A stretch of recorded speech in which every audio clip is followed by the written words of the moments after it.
Hello guys, welcome back to our YouTube channel. आज हम chapter 6 exercise 6.1 question 6 करने वाले हैं। Now question 6, in figure P Q and R S two mirrors. अब हमारी है ये गिवन फिगर, इसमें हमें दो मिरर गिवन है जो हमारे हैं parallel P Q and R S. They are place parallel to each other and incident ray A B strikes the P Q at point P. The reflected ray moves along the path BC and strike the mirror RS at C and again reflect back along CD. Then prove that AB parallel CD.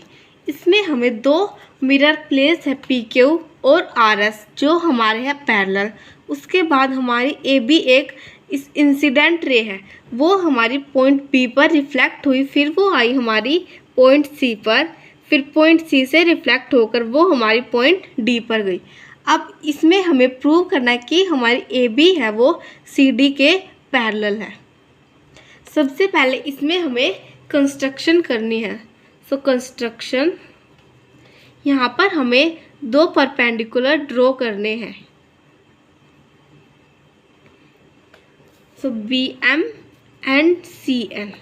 B M हमने draw किया है P के ऊपर, so BM perpendicular draw on PQ और CN perpendicular draw on RS। अब ये perpendicular हमने दो पैरेलल लाइन पर ड्रॉ किए हैं।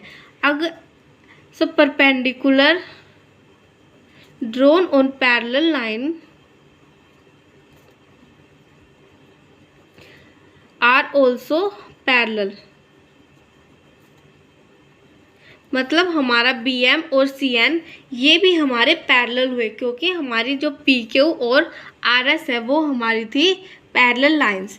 नाउ अब हम इसे एंगल्स में डिवाइड, ये हो गया हमारा angle 1, angle 2, angle 3 and angle 4। यहाँ पर हमारा एंगल 1 हमारा एंगल 2 के इक्वल होगा। So angle 1 is equal to angle 2 and angle 3 is equal to angle 4 by laws of reflection।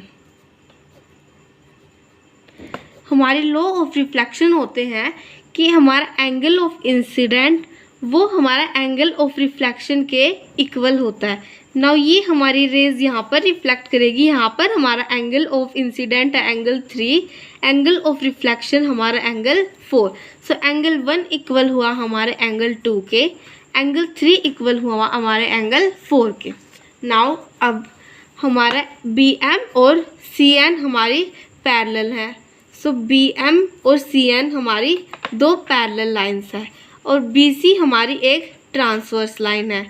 तो हमारा जो एंगल ये वाला एंगल इस वाले एंगल के इक्वल होगा by alternate interior angle. So angle 2 हमारा एंगल 3 के इक्वल हुआ। So angle 2 equals to angle 3 because B M parallel है हमारे सी एन, बी सी एक ट्रांसवर्स और ये हो गए हमारे ऑल्टरनेट इंटीरियर एंगल। नाउ अब ये हमारी थी इक्वेशन नंबर 1, ये हुई हमारी equation number 2। So by equation first and second angle 1 हमारा था इक्वल एंगल 2 के, एंगल 2 हमारा इक्वल एंगल 3 के और एंगल 3 हमारा था इक्वल एंगल 4 के। ये चारों एंगल हमारे इक्वल हो गए। नाउ अब हम इन दो एंगल्स को ऐड करेंगे और इन दो एंगल्स को, angle 1 plus angle 2 equals to angle 3 plus angle 4। हमारे ये चारों एंगल इक्वल है। यहाँ पर हमने लेट किया कि हमारा एंगल है, एंगल 1 हमारा है 20, सो एंगल 2 भी 20, एंगल 3 भी 20 और एंगल 4 भी 20। अगर हम एंगल 1 और 2 को ऐड करेंगे वो आया हमारा 40 डिग्री और एंगल 3 और 4 को ऐड किया वो भी हमारा 40 डिग्री। सो एंगल 1 है वो एंगल 1 प्लस 2 और एंगल 3 प्लस 4 हमारे इक्वल हुए। सो ये हो गए हमारे, जब हमारी ए बी और सी डी हमारी पैरेलल लाइंस है, ये हो गई हमारी एक ट्रांसवर्स लाइन बी सी।